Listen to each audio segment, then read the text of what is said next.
already admitted sa WPP and sa kanilang existing na rules, under the rules, kailangan bago sumagot, baka maka-apekto sa kanyang pagka-admit, kailangan talaga may clearance sa DOJ.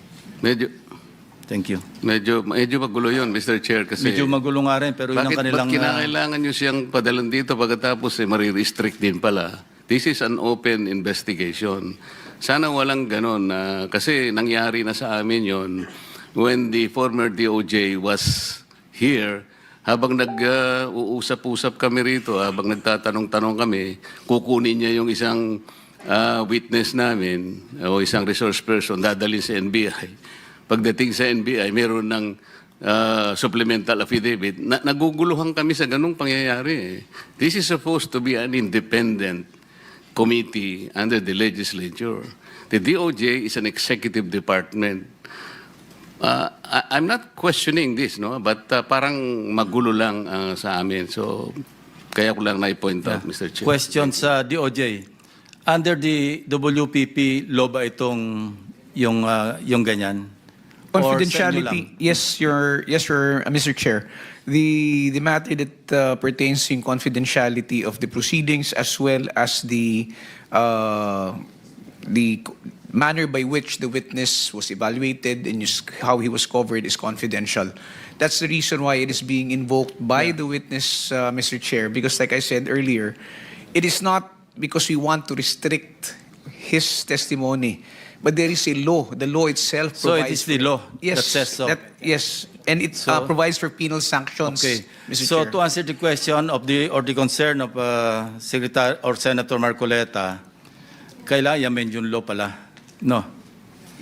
That may be one of the suggestions since the committee is investigating this in aid of legislation, if that is considered a restriction in investigations like this, then maybe the law will have to be amended first. In the meantime, constrained kayo ng batas. Yes, Mr. Chair, we are Thank you. constrained by law. Thank you, PG. Mr. Chair, kasi yung interpretation niya ang palaging mali eh. Yung confidentiality dyan, ang pinag-uusapan, sa inyo lang yun, sa witness protection ninyo dyan. Pero pagdating dito, it does not apply. Ikaw lang ang nag-interpret kasi kaya kanina pa tayo nagtatalo eh. May I respond, Mr. Chair? With all due respect to Senator Marcoleta saying that our interpretation is always wrong, the law itself provides for it, Section 7. And we are not raising this, like I said, simply because we want to constrict the investigation. The law does not make a distinction whether the investigation is going to be done elsewhere or in the Senate or before the House of Representatives. So we are simply citing the law and we are constrained by the law because, as I said, there are penal sanctions. So if the law does not provide any distinction, bakit nga kailangan ka pang mag-confer sa ano? Bakit kailangan ka pang puntahan? Ikaw na nagsasabi ng walang distinction eh, di ba? So kung nandito siya, let him speak. Na hindi na dapat pupunta pati yung counsel niya. Yun lang, mali na eh. Meron siyang sariling counsel, pagkatapos pupunta pa siya sa'yo. It is an insult to his own personal counsel. Kaya magulo talaga eh. Gusto ko itanong halimbawa kay Yusek Bernardo, in-apply nyo na pala siya sa WPP. Ni-require nyo siya ng restitution, di ba? Sasabihin mo na naman, that's confidential. Kamo na naman. No, Mr. Chair, I'm not going to say that's confidential. No, earlier, you were talking about confidentiality. You remember the last time? Yes, I did mention that, Mr. Chair. I talked about why are you confidentiality. But with respect to the restitution, I think that's a matter of public record already. Because that was already stated by Mr. Bernardo and he was allowed by the Secretary of Justice. Yes, earlier you were not forthright in answering that. Nung tinatanong ko, ang una mong sinabi, that's confidential. Now, nagsasabi ka, it is not confidential. So, paiba-iba ka ng position eh talaga. Mr. Hindi tayo magkakasundo. Mr. Chair, if we I'm not asking any questions anymore. No, I'm just raising the question to the chairman, Thank you, Mr. Chair. You cannot do that. Lalong umiinit ang sigalot sa hanay po ng Senado matapos igiit ni Senate President Alan Peter Cayetano na meron umanong panggigipit laban sa mga miyembro ng mayorya kaugnay ng mga kasong isinasampa sa ilang mambabatas. Itinuring ni Senate President Alan Peter Cayetano na bahagi ng panggigipit ng administrasyon ang sunod-sunod na kasong isinasampa laban sa mga miyembro ng mayorya sa Senado. Ang pahayag ay kasunod ng kaso at agarang paglabas ng warrant of arrest laban kay Senador Jinggoy Estrada. Sa kanyang FB Live ngayong hapon, ibinunyag ni Cayetano na hindi pa rin tumitigil ang panghihikayat at pananakot sa ilang miyembro ng mayorya. Ayon sa kanya, may mga nakatanggap umano ng mensahe na hindi sila kakasuhan kung kakala sila sa mayorya, ngunit magpapatuloy ang mga kaso kung mananatili sila sa grupo. Sinabi rin ni Cayetano na nasa bawat senador ang pasya kung ilalantad nila ang mga ebidensya ng anilay pananakot. Giit ng Senate President, wala naman silang tutol sa mga investigasyon at kasong isinasampa basta't walang pamimilit o pananakot. Iisa lang para kay Senador Erwin Tulfo ang paraan para maibalik ang dignidad ng Senado. Change of leadership, the only way. Dismayado si Tulfo na sa 3 linggong pamumuno ni Senate President Alan Peter Cayetano, wala pang ni isang panukalang batas ang naipasa. We wasted our time trying to protect Bato de la Rosa, trying to talk about where we na-attack ba tayo? Yung walang nangumusta sa amin. Sa On Point ng Bilyonaryo News Channel, sinabi rin ni Tulfo na 3 majority senators ang posibleng lumipat sa minorya.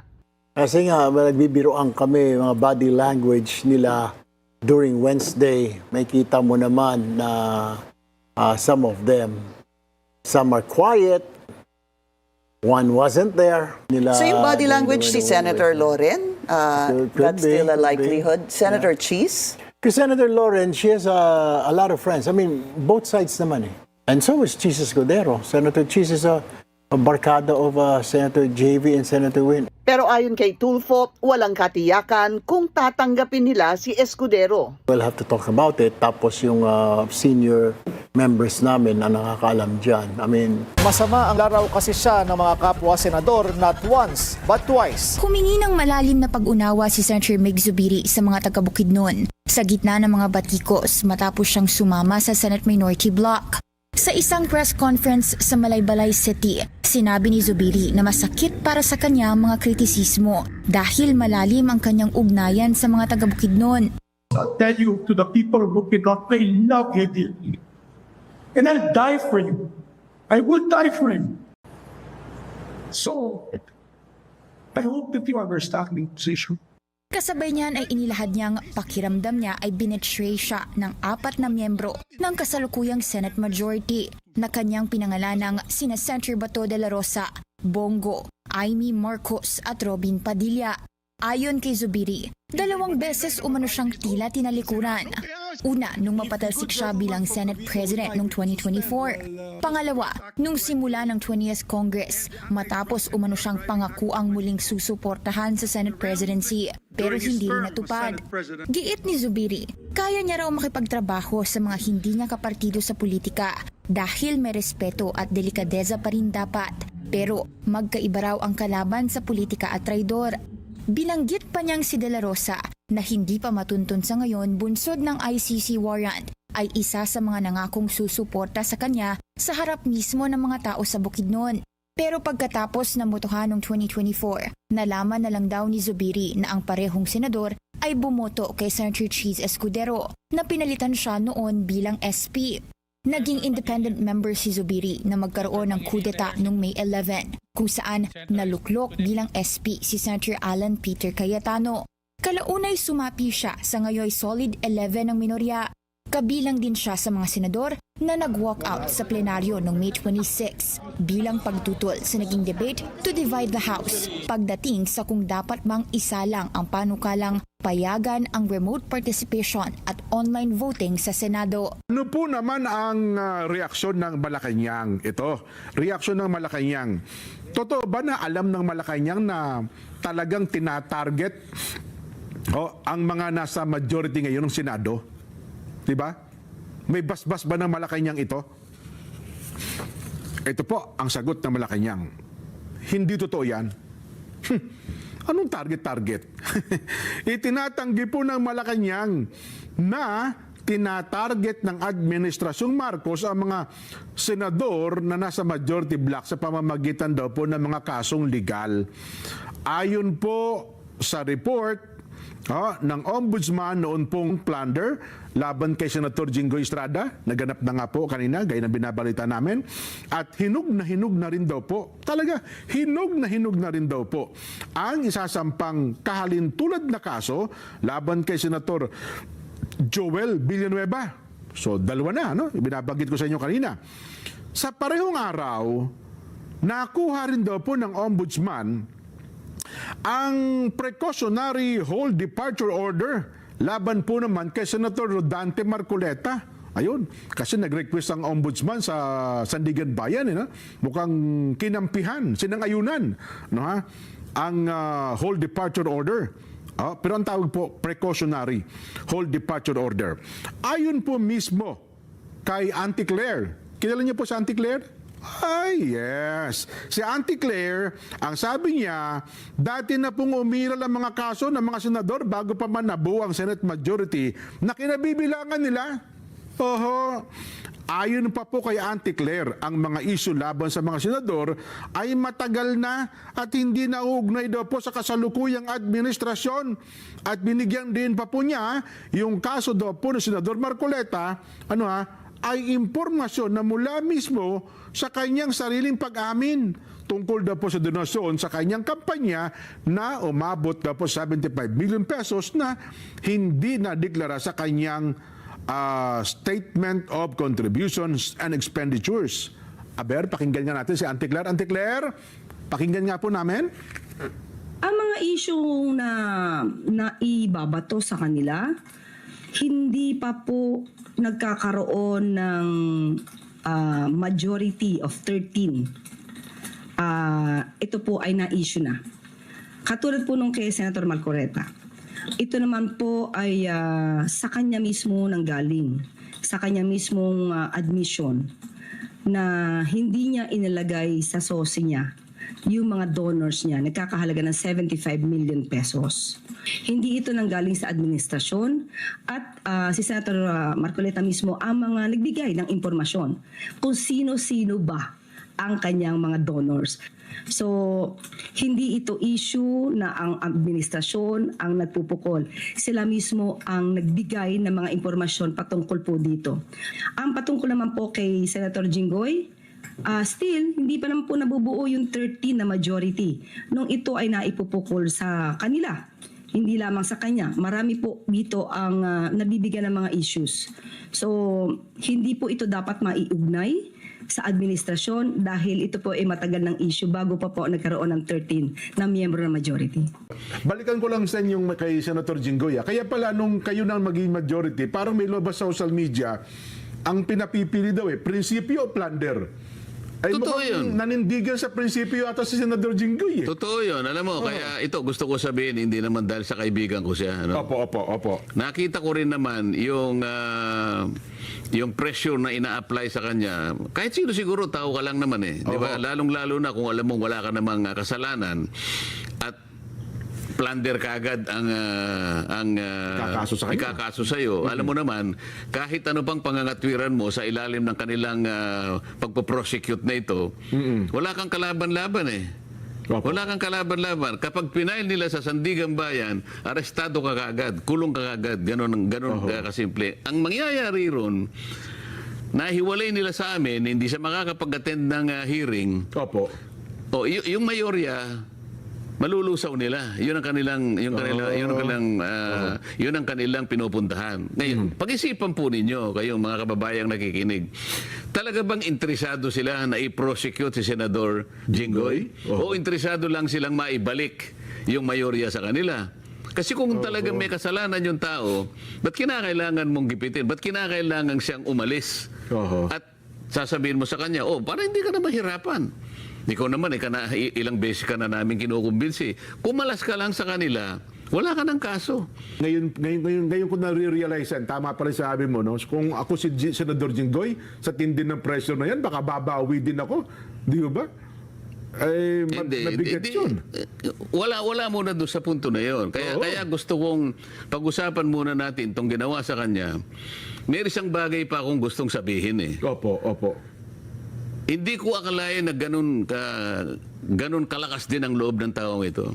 Yun na nga. Oho. Siguro kung sa iba nangyari ito, napakadali na wag kang magpakulong. Oo naman. O baka sakaling bukod doon ay baka may ibigay pa silang pabuya sa iyo. Kung lilipat, ganun lang naman pa. Pero dahil alam niya yung pinaglalaban namin, prinsipyo na po ito. alam niya prinsipyo yung pinaglalaban namin. Sabi niya, nung isang araw narinig ko siya, magpapakulong po ba kayo pagka magpaparesto kayo? No, sinabi naman niyang maliwanag, if this is the price I have to pay, so be it. Yun, oo. So kailangan po malaman ng tao na siya ay talagang nanindigan. Hindi siya kumalas sa amin. Kahit na siya'y makulong pa, hindi siya lalabas, hindi siya kakalas sa aming grupo na 13 kami.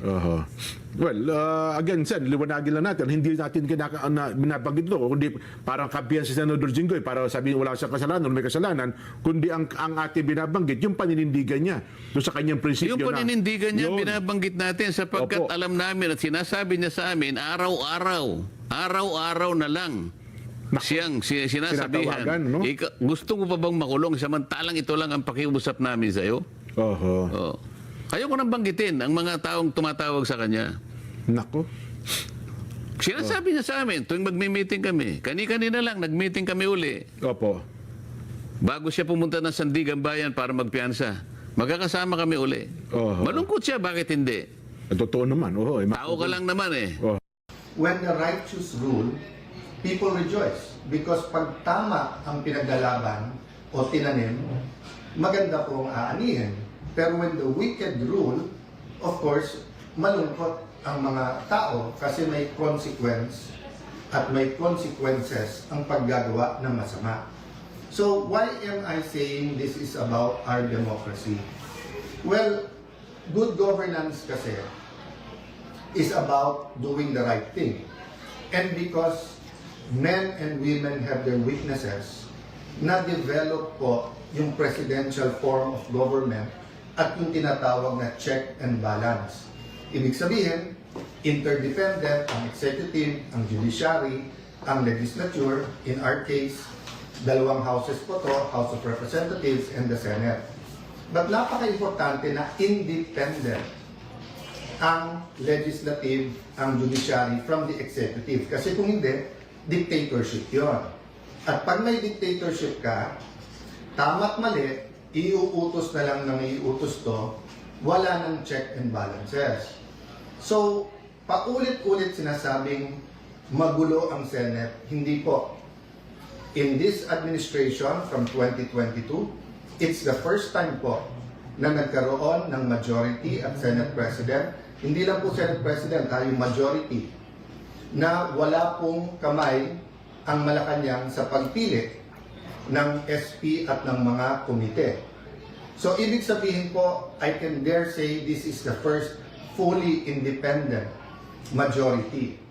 Kaya, whether you talk about the 11, yung 11, or you talk about supporters nila, or you talk about some elements in the national government, like the NBI for example, sila po ang nanggugulo because hindi sila komportable na independent ang Senado.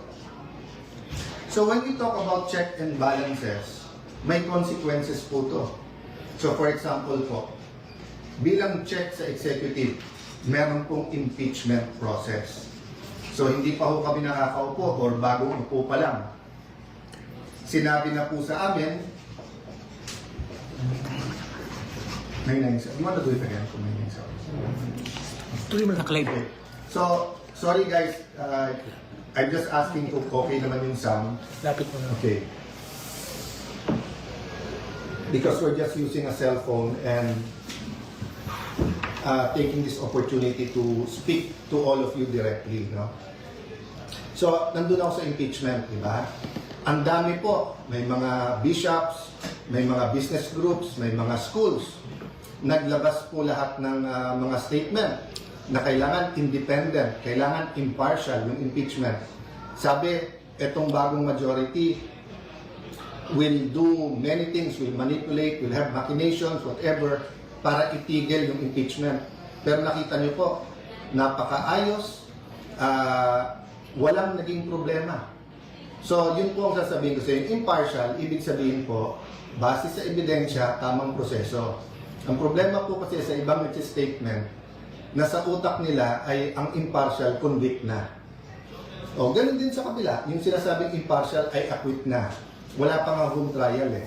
So, hintayin natin ang trial at bantayan natin araw-araw. Pero nasaan po ang sense of truth? Doon po sa mga nag-issue ng statement na ngayon nakikita nilang tama ang pamamalakad at maganda at hindi issue po. Maganda po ang takbo tungo doon sa impeachment. Maganda ang schedule. Wala hong nag-statement na mali pala yung una nilang statement. Okay lang po yun. That's your right.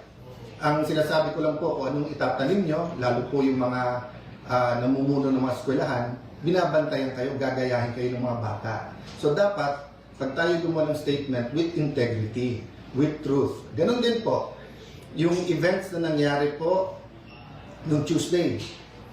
Let me clarify hindi pa namin pinagbobotohan yung amendment sa rule na papayag po sa teleconferencing or online na pagboboto. Wala pa ho kami doon. Ang pinagbobotohan pa lang ho, whether or not pag-uusapan ito. So again, to the heart of democracy, is there anything wrong with talking about changing the rules? We're not proposing murder. We're not proposing abortion na mga per se mali na dapat hindi pag-usapan kasi ayon sa konstitusyon natin mali. Ang pinag-uusapan po natin kung sa mga panahon na ngayon, given the threat sa Senate, given the different attacks on the Senate, given the different attacks on individual members of the Senate, yung experience po namin nung minority pa kami kung paano pigilan na magbuo ng majority. Yung mga threats na tanggap namin. I'll go to that later. And in the next few days, option po ng ibang mga senador yon maglabas ng ebidensya sa mga pananakot na ginawa para hindi namin mabuo yung independent na Senado. What's my point po? Yung paulit-ulit po na sinabi ni Senator Kiko Pangilinan, paulit-ulit po na sinabi ni Senator Risa Tiveros, paulit-ulit po na sinabi ni Senator Lacson, at lalong-lalo na po na sinabi ni Senator Erwin Tulfo. Hindi lang po sa session hall, sa media, at hindi lang Tuesday, even the days after. They kept on saying, bakit walang debate? Bakit hindi nila pwedeng pag-usapan yung side nila? Wala pa nga ho tayo dun. Kung nakinig lang sila, kung sila po ay tinigil nila yung drama, even after the session, and instead tried to listen to each other, the motion was to take up the amendment. Ibig sabihin, is was sponsor pa to, and then ang bawat isa ay pwede magtanong, pwede pa nga mag-amend kung tingin nilang mali. So I won't dwell on that, but just to say that the starting point has to be the truth. And ang problema, if you're on their side, dun sa 11, na 11 po kayo, kasi po sinasabi nila, wala silang chance na magtanong, magpaliwanag. Wala pa nga ho dun meron chance. So sabi nila, tyranny of the majority. Hindi po. Tyranny Tulfo to. Tyranny Lacson. Tyranny Pangilinan. Tyranny Ontiveros. Kasi palakasan ng boses, imbis na we listen to one another. Senator Lacson, I respect, he stood up and says he disagrees with the rule. So yung debate is whether or not we can take up the amendment. Hindi pa natin pinag-usapan yung amendment. Alam niyo po, parang paso yan Pag nilagay mo yung seed sa isang paso, pwede mong kunin at ilipat. So, bantayan niyo po yung Senado. May tinatawag kaming change of referral. Halimbawa po, nalagay sa Committee on Public Order, tumayo yung chairman ng Committee on Justice the next day, sabi, mali ang referral doon. Kunin mo muna at ilipat dito. So, ganun po nangyari. Yung proposal ni Senator Marcoleta nandun po sa Committee on Rules at ang motion po ng acting majority leader is kunin at pag-usapan sa floor. Hindi pa ho pinag-uusapan yung merits or kung may masama o mabuti sa puntong yun. Pero sabi po nila na ang isda sa bibig nahuhuli. Kaya nakita niyo po yung pala plano all this time. Arestuhin, takutin, intimidate ang nasa majority. Either lumipat or ikukulong. So as I said, at the proper time, evidence will come out. I won't go to the merits, demerits. Wala kaming problema na kasuhan. Wala kaming problema na sa korte patunayan kung sila ay guilty o hindi. Ang problema po namin, yung gagamitin yung threat na pag lumipat ka dito, wala ka ng kaso. Pag diyan ka, tutuluyan ka namin. Wala pa nga yung impeachment, ganyan na ang usapan. Ano pa kaya? So again, I've communicated this behind closed doors. I've communicated this in rooms like this with the majority, minority. I've communicated it through the social media. I've communicated this with the traditional media. Hindi kami nandito para makipag-confrontation. Hindi kami dito para magbangayan araw-araw. Inayos namin yung impeachment. Kasabay ng impeachment po, inayos namin na may legislative calendar pa rin. Meron pa rin hong pag-aayos. Bakit po? I'll talk about that maybe over the weekend. Yung kung hindi ang numbers kasi natin, parati tayo nako-confine sa 13-11, sa 12-11, di ba, sa 6-7. Kung ano-ano ng numbers Ang importanteng numbers, inflation. Ang importanteng numbers, GNP, GDP. Ang importanteng numbers, productivity ng ating mga magsasaka. Ang importanteng numbers, yung dropout sa eskwelahan. Yung pagtaas ng kaso ng AIDS. Pagtaas ng teenage pregnancy. Ang dami natin kailangang pag-usapan na priorities. So, tatlo ibabalanse po natin. Yung economic crisis, where we have to talk about the quality of life. And when we talk about the quality of life, we have to talk about security. We also have to talk about drugs. When we talk about quality of life, we have to talk about education, health, jobs. Kung sapat yung kita sa taas ng mga presyo at kung may trabaho pa rin ang tao. Yung second, yung impeachment, which will start in early July. But third is the corruption issues katulad ng flood control. So we finished a caucus over lunch and we agreed, subject to some minor discussion pa among our chairpersons and the paperwork, that a subcommittee will be formed sa flood control and Senator Marcoleta will issue the notices on Monday para ituloy na sa Thursday yung flood control scam hearings. It will be impartial and we want the whole truth and not only some truth or some true, some not true to come out. Kung makikita nyo, may conflict na kagad. Sabi ng ombudsman, meron mastermind. Sabi ni Senator Lacson, walang mastermind. Sabi ni Senator Lacson, ito yung mga dapat hindi imbitahin. Sabi naman ni Senator Marcoleta, ito dapat imbitahin. So I'm inviting the whole public, bantayan nyo Senado, in the same manner that we are on trial when we have the impeachment. We also have to hold everyone accountable pagdating dito sa flood control. Which goes to my second point. The Committee on Public Order, dun po na-assign yung May 11 events that for us led to the May 13. And ngayon, kung sino-sino nag-iimbestiga, sabay-sabay po ngayon nag-iimbestiga, nagsistatement sa Senate. DOJ, NBI, CIDG, may PNP, may CIDG, hiwalay pa sa spokesperson ng PNP, meron pang so Ombudsman, NBI, DOJ, PNP, CIDG, DILG.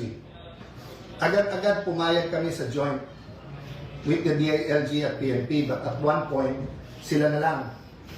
Kami tahimik para independent. Pero kung ano na narinig kong statement, katulad nung sa CIDG na imbestigahan daw si Robin at kami doon sa pagtakas ni Senator Bato. Mismong boss nyo na mismong DILG at PNP nagsabi na May 13, wala pa kayong hawak na warrant at pending pa sa Supreme Court kung pwede nga i-serve yung warrant. So paano naging pagtakas yon at paano naging krimen na tulungan siyang makalabas?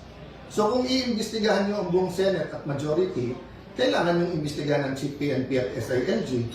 Kasi sila mismo nagsabi, wala namang warrant na isa-serve eh.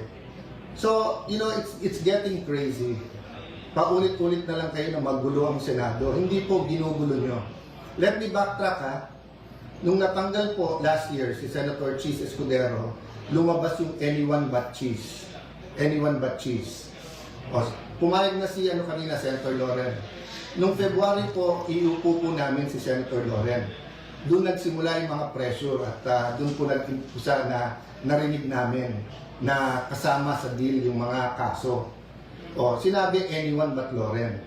O, pag upo ko naman, anyone but Cayetano. To be fair, hindi ko narinig sa Malacanang yan. Narinig ko sa mga kasama natin sa 11. And so far, since May 11 to now, what have we done but try to talk about the bigger picture? To talk about crisis, to talk about values, to talk about God in government, to talk about unity. Bakit kayo takot na yung majority na to ay gawin namin ang aming trabaho? Wala naman kami tinatarget eh. Hindi katulad nung inyong dating majority na talagang tinarget ang Senado para pababain yung rating. Again po wala dapat pagtakpan. Wala dapat po from the President, the Vice President, Senators, managot ang dapat managot. Kaya mag-repent na yung mga dapat mag-repent. Pero sobra po naman ata na lahat na ng sisi binibintang sa ilang tao o ilang partido lang. Bakit po ba? Yung taas ba ng presyo ngayon, pagtaas ng gasolina, yung kawalan ng trabaho, handling ng mga cases ng OFW, yung flood control, yan po ay sisisihin nyo sa opposition, yan po ay sisisihin nyo sa majority ngayon. So anyway, that's your privilege. Let's have the hearings, then let's people judge. And yun ang advice ko sa 11. Maghanda na rin, mag-attend kayo. So rather than spewing out venom, calling us names, yung basura kasing tinatapon nyo, babalik din sa inyo, di ba? So kita nyo, yung mga tinawag nyo na names before is now all over the internet. Rather than debating, the Tuesday night should not have ended that way. There's no need for the walkout. It would have taken us hours, baka nga Monday or Tuesday pa